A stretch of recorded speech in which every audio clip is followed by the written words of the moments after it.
Aboki na wai ka san me wai na je jiya gida wai dadi yake cewa wai ne aski in ko ba zan ba wai na ban mai gida. Abin ya ban mamaki Allah wallahi. Dadi har yanzu ya ki wayewa Allah.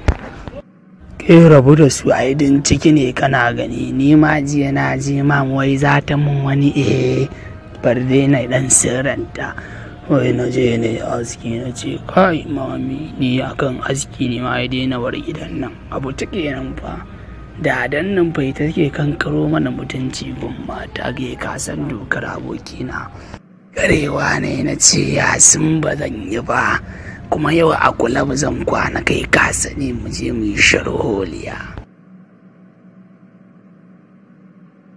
Ka yi kokari ba naman dan iska ya dan iska kaga sai mu jo ne a can. Na ji daɗin abin da kai fitacce ne daɗi na da kai. Kaga yau sai mu gangara mu kwana kawai ku in an mana ya ne ya kewa ya makura da kwanan kin ai ba dole ba ne. Daɗi na da kai kanka yana kawo wuta shine.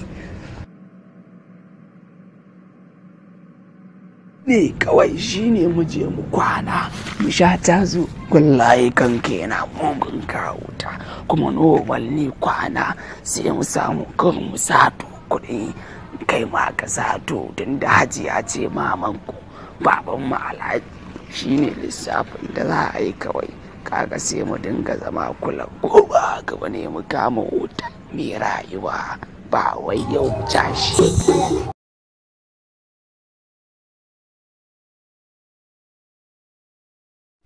Tsaya abokina bayan ka tsaya akwai wata alama da za ka danna. In ka danna za ta nuna maka alamar subscribing. Da zaran ka danna alama ce kamar wannan. Ka gani ka danna mana subscribing domin samun ingantattu da kuma ƙararrawar sanarwa. Ingantattun ayyukanmu da kuma nishaɗinmu don ku fa kun sani ku namu ne mu ma naku. I love you all my fans. Farin cikin zuciya love me you. Ku huta.